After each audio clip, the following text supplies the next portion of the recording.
All right, all right. Thank you, everybody, for being flexible. And David, over to you. All right, very good. I guess I know almost everybody on the call so far, and hopefully we'll have a couple more joining as we go along. David Workman, and I had worked for Grass Valley Group in Grass Valley from 83 through 92, so very familiar with the area and the building that we were supposed to have the meeting in tonight. um, but I've been with Embrionix now for about 5 years, and let me just kind of go ahead and jump in here.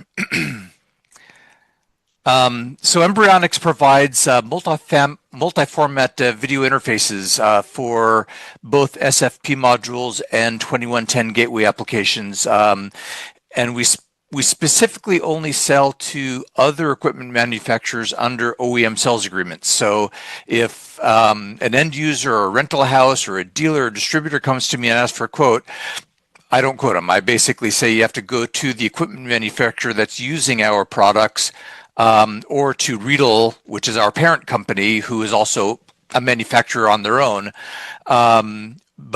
But they sell the Riedel branded products. So we actually treat our parent company as an OEM customer.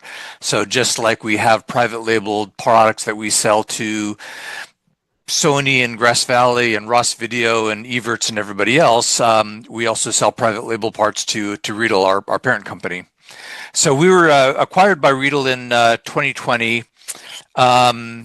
The company was founded in 2009, so it's well established, been around for quite a while, and it was established specifically to make video-oriented SFP modules. So most of the companies in the business that make SFP modules, they kind of start on the datacom side, and then they kind of migrate over to doing video as kind of a side thing, but they don't understand a lot of the intricacies of video, pathological signals and SDI, and really what it takes to properly handle a video signal. Whereas we're fundamentally a video company. We come out of Grass Valley and Miranda and companies like that. So it kind of gives us a little bit of an edge as far as the video performance that's needed in these modules versus coming from just a basic datacom company. So it's just kind of a sampling of some of our customers. Again, we're pretty much the de facto standard in the on the video side of the SFP business. So we're gonna have a little bit of fun here. I've got the model SDK1. This is the world's first Sudoku production switcher. And this actually is a valid Sudoku puzzle. But we need to have a little bit of clarification from the director of the show and from the engineering manual before we can solve this puzzle. So let's go ahead and dig into it. All right, let's assign some inputs, and the director is counting down to the opening shot, but let's go ahead and just kind of dig in here on the Embrionix product lineup. We have kind of a whole range of SFP modules that we're going to go over. So before we go into them one by one, let's jump back into the show. And all right, so we're going to have to take Cam 2 to air and get ready for their instant replay on the DDR on the preview bus. We'll go ahead and take that. Now we're going to map camera 2 to input 2, and that's connected by single mode fiber. So we're going to need a fiber input for that. And what do we do for a fiber input? Well, we've got an SFP module. And so with the EB60 series Embrionix modules, we've got a whole lineup of transmitters, receivers, transceivers, CWDM, all of the different wavelengths, MSA, non-MSA, pretty much everything that you would want in a fiber transmit SFP module. We can carry that. All right, so we're going to jump over to the replay. We get the call from the director to call the replay, which is coming in from a Simply Live box on input 4, connected to the switcher by Coax. So we're going to need a Coax SFP module here. And for that, we have, again, kind of a whole range, both with DIN and HDBNC connectors. We have, as before, receivers, transceivers. On the coax side, we also have specialty modules with reclockers, relay bypass, active loopback, distribution amplifiers, and also modules with composite PAL and NTSC to SD-SDI converters. So it's, again, a full range of products that pretty much everything you could hope for in the product line. And then we also have all of these in 12 gig. So we have both 3 gig and 12 gig versions of all of them. All the 12 gig modules support everything from standard def through 1.5, 3G, 6G, and 12G all the way across the board. So you don't, if you want to standardize on the 12 gig modules, that gives you the flexibility to pretty much do everything you want to with it. And these are available with full-size BNC, the HD BNC, and fiber modules, again with CWDM and all the other specialty applications that you want. All right, so we're going to come to a close-up with titles. We're going to take the character generator over the video, and the character generator is coming in on an HDMI feed. So we've got the EB35 series for that. EB35 gives you HDMI 2.0 for UHD support. Again, because you only have a single connector on there, you can't do the transceiver, so it's either a transmit or receive. But it's pretty much the only HDMI SFP product in the world. There's nobody else that has anything like this. And we also have this kind of cool locking clip that, because of the mini HDMI connector, the locking clip allows you to lock that in there without, so if you trip over the cable or bump it, it's not going to just come out automatically. And we also have a whole series of MADI modules as well. So these are the only ones that don't have SDI data on the host connector. It's actually MADI signals on the host connector rather than SDI, but all the rest of them that we're talking about have SDI signals. I kind of mentioned MSA and non-MSA. I think everybody here should be very familiar with this, so I don't want to spend a whole bunch of time, but MSA was kind of developed for datacom products, and it always assumes that the data is bidirectional. And that was great for IP traffic, but it's not very good for video, where you might have two signals going one direction, as a transmitter, or two signals coming in as a receiver. So they came up with an alternate standard called non-MSA. And it's funny because the non-MSA is as much of a standard as the MSA, but it's just an alternate standard. Okay, so we're going to jump over to the weather report from downtown Nevada City. We're going to switch to that with a diagonal wipe on pattern 6.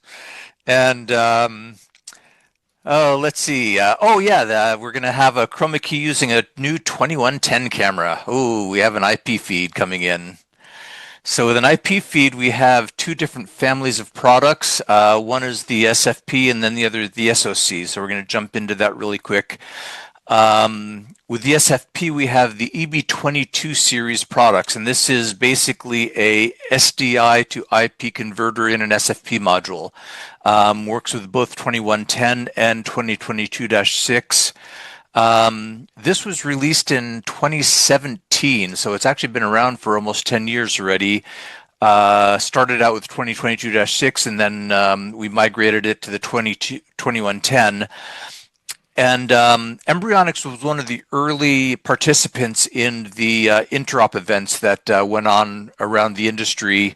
So we are very confident in the interoperability with our products versus everybody else in the world. And again, since we also only sell to equipment manufacturers under OEM sales agreements, these modules are used in a whole wide range of different products. So we're very, very confident in the interoperability. But again, we have encapsulators, de-encapsulators, single or dual channels. They have NMOS or Ember Plus control. And a couple of other features. The big advantage is that it's completely interchangeable with all the other SFP modules.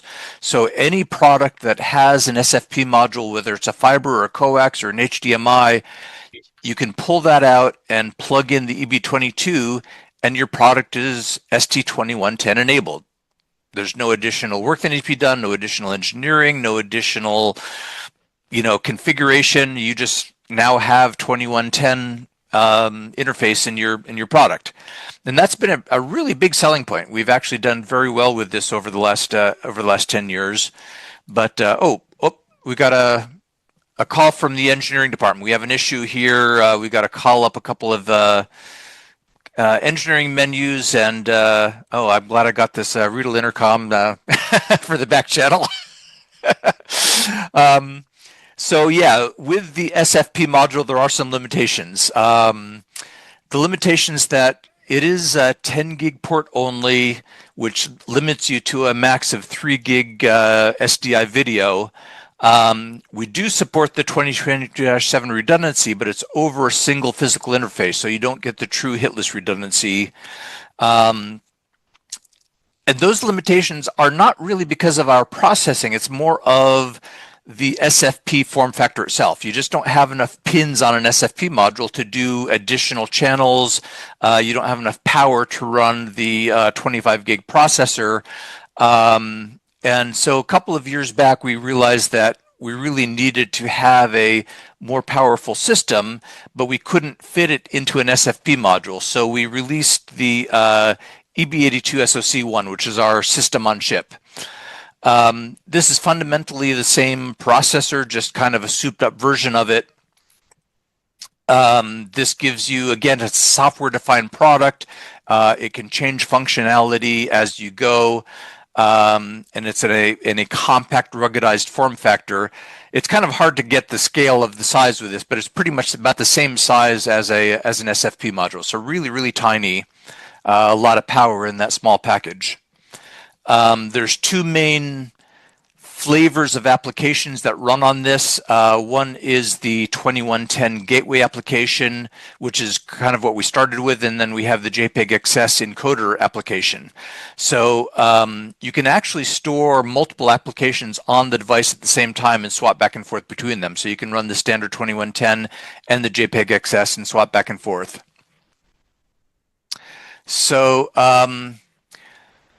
going through the 2110 features, you have the video encapsulation, de-encapsulation. That's either 2120 uncompressed or 2120-22, which is the compressed with the JPEG XS. For the audio, you have 4x16 streams of encapsulators per SDI channel, and then the ancillary data. Again, since you have this form factor with enough pins on it, we can now have the true multiple IP streams for the true 2022-7 hitless redundancy, full PTP support, traffic shaping, all the NMOS protocols that you need. Get into the management, all of the standard protocols for management and transport. We have added a couple of features in the last couple of years. One is a Genlock output. So this allows you to basically take the PTP signal and generate a 270 megabit burst that's synchronized to the PTP.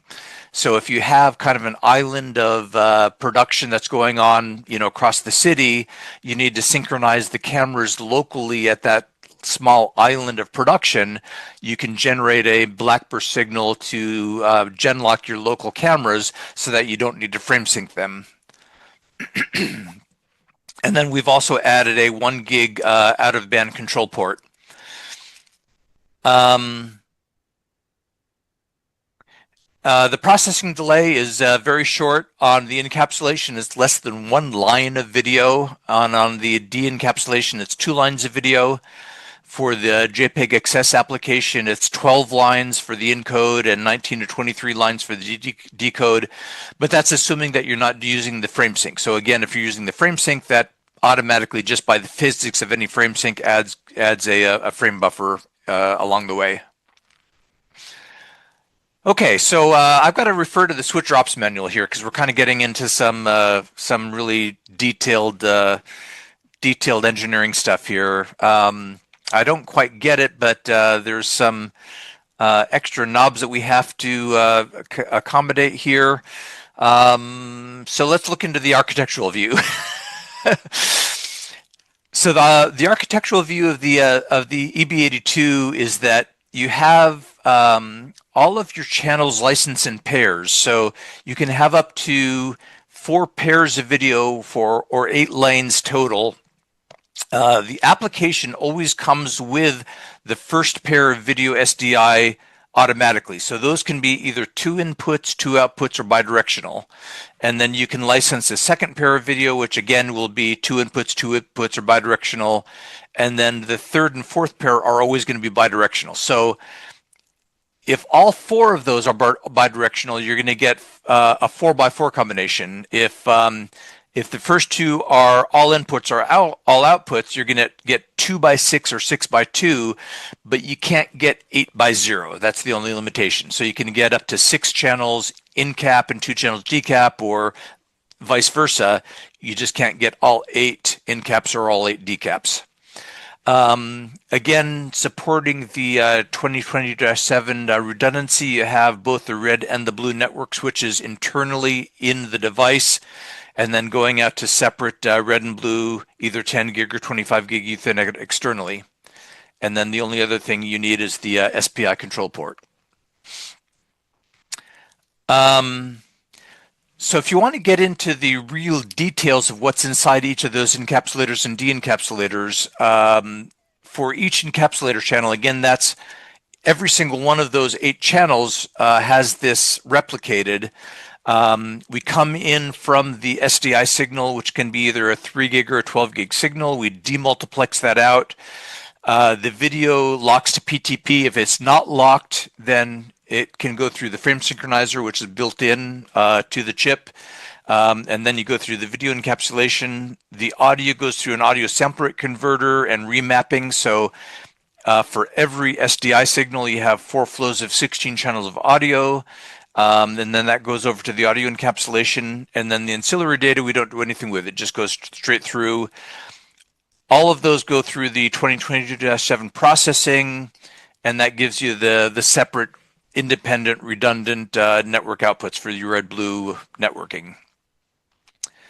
So that's the encapsulation. We kind of do the opposite on the de-encapsulation. You come in from your network with your red-blue network. You come through the 2022-7 processing to decide which one gives you the best quality of service and which one has the the best video coming in. The video again is checked to the PTP. Then if you need to do a clean switching or a fade back and forth between 2 sources, you can do that internally. Then goes through the de-encapsulation. The audio goes through the de-encapsulation first, and then through the audio mapping. And then again, the ancillary data, we just pass straight through. We don't do anything with it. All of those gets muxed back together, put back as a valid SDI signal, and punts it back out as a SerDes stream as SDI. Okay, so referring back to our operations manual, we got a couple of more rules that we got to go through here on the operations. These are kind of confusing. I'm not sure what's going around here. The digits around the display must differ by 4, the transition lever digit must differ by 5, and the joystick contains a digit that's larger than the surrounding cells. All right, let's figure how that works out in our puzzle here. All right, we're filling in the digits. Yeah, this has to be one of the strangest switchers in the world. Okay, we're getting into the hardware details here now, so let's look at the hardware details. Okay, the form factor of the EB82 SoC one, like I said, it's about the size of an SFP module, so it's really small. If you look at the whole thing together, how it fits into your system, the internal SDI processing of whatever the host equipment is, that can be a camera or a base station or a graphic system or a display out, it doesn't really matter. the manufacturer is going to have some equipment that's got SDI signals coming in and out. So we're going to take those SDI signals as a 100 ohm differential AC coupled signal coming into the EB82 SoC1. We go through the processing, we have the SPI control, and we come out over 10 gig or 25 gig Ethernet. It's really no more complicated than that. The integration into the host equipment is very simple, but it does require PC board spin. So it's not just plugging in an SFP module. It is a integration onto the actual PC board.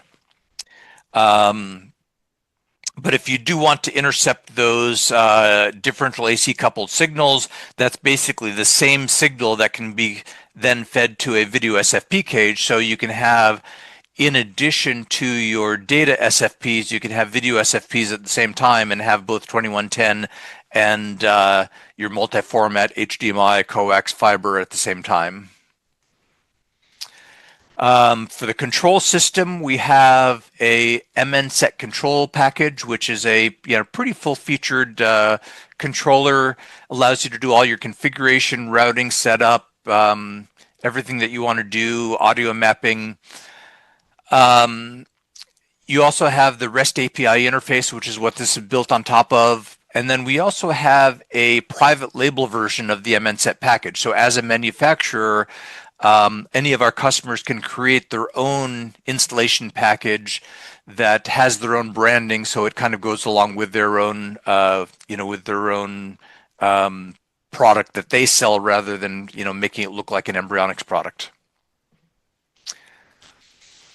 Okay, so going into the hardware design kit and software design, we've got pretty much a full-featured kit with APIs, user guides, Gerber files, sample schematics, sample code, and we have the evaluation board. So the evaluation board basically lets you work with the SoC chip, pass video through it while you're working on your PC board design and your software integration.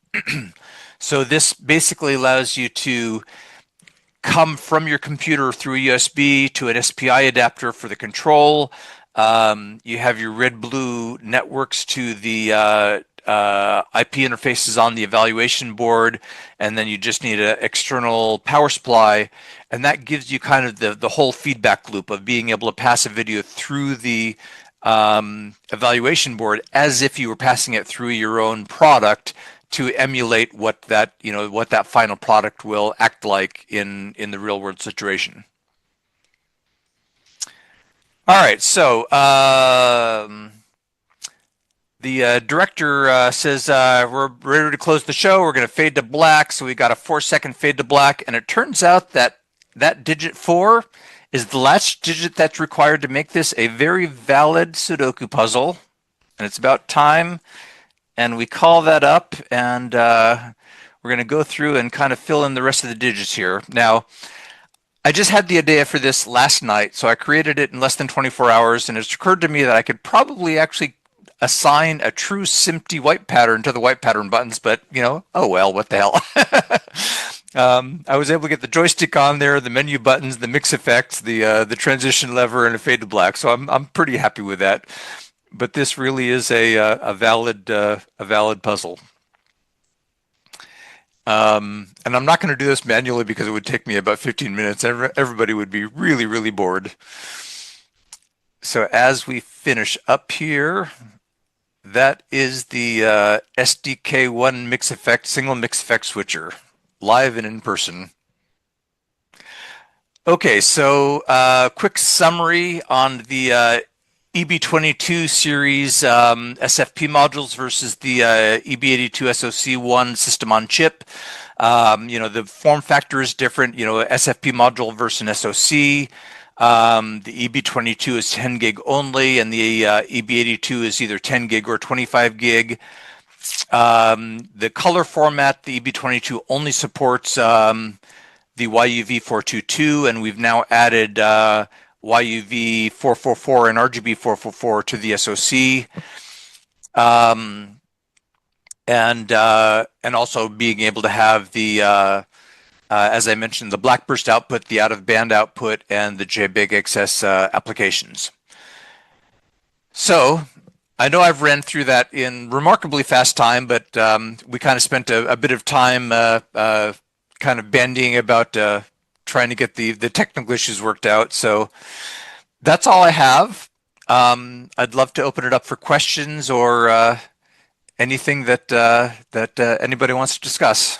Yeah, I want to start with the questions about SFP.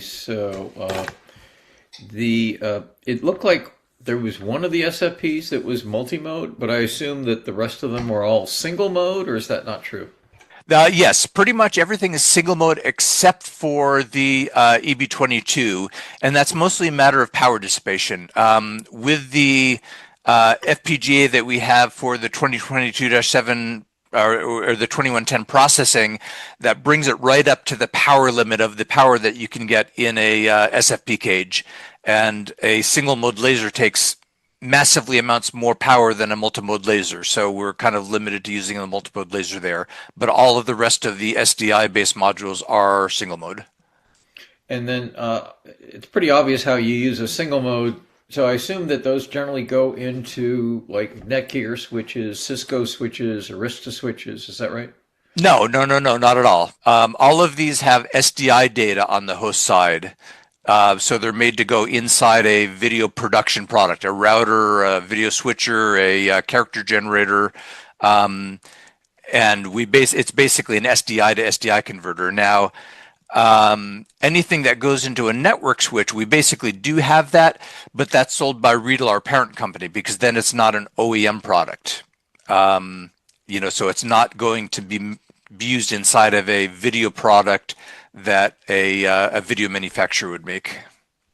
Okay. And then on the side of the EB2 and the EB8 2SOC units, where do I find those? So obviously they're not SFP, so they're not going to fit into an SFP slot. So are these things that get mounted into like an open gear card? Is that where I find these? Multidyne has one on our Open Gear card, and they actually won a Best in Show award for that.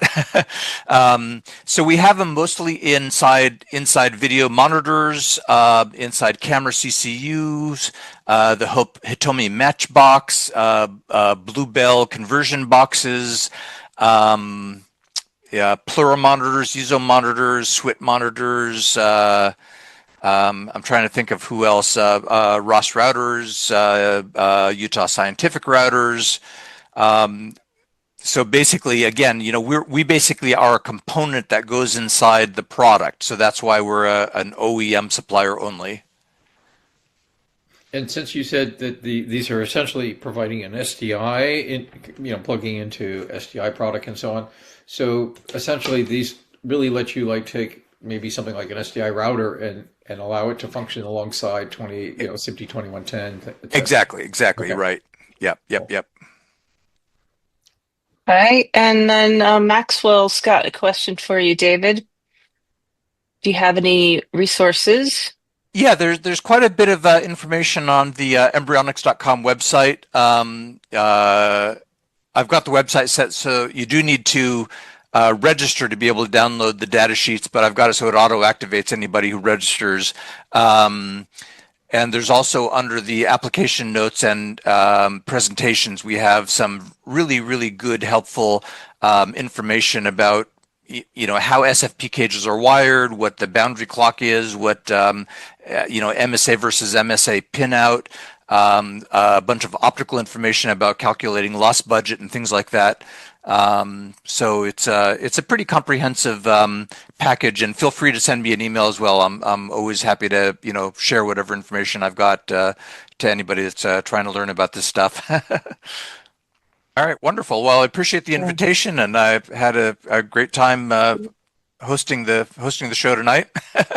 Thanks everybody for being flexible.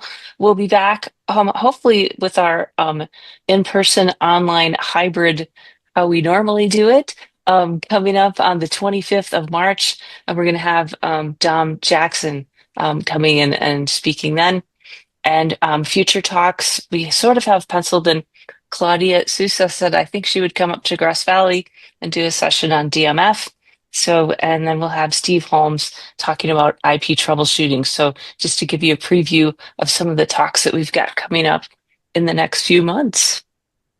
And you'll have Yeah. them available to watch on Zoom because that's the best way to watch, I think. Yes. And so what Cool. I've been doing is that link I just shot over to you, Garrick, that it's the SMPTE Sacramento. I put a anchor on the page, the pound events. So it's always got the latest event, and there's always a sign up link. It's the same sign up link every single time. And then I just send you guys a calendar invite with the Zoom link if that's cool. Yep, perfect. So Thank you. we just keep that process going because everybody seems to Yeah. like it. Actually, that's perfect. I think John or I will set up a permanent link where it doesn't change, that we can just use it going forward and don't change. So anyway, detail department, whatever. All right, very good. Thank you. Thank you. Yep. Thank you, Appreciate David. you all. Thank you, Thanks, Cindy. David. That was fun. David. That Thank was Thank you, fun. David. Yeah, special All right, thank thank you. to Cindy and to David. Yeah, Much thank you. appreciated. Thank you very much. Thanks, everyone. Appreciate it. Have a good night.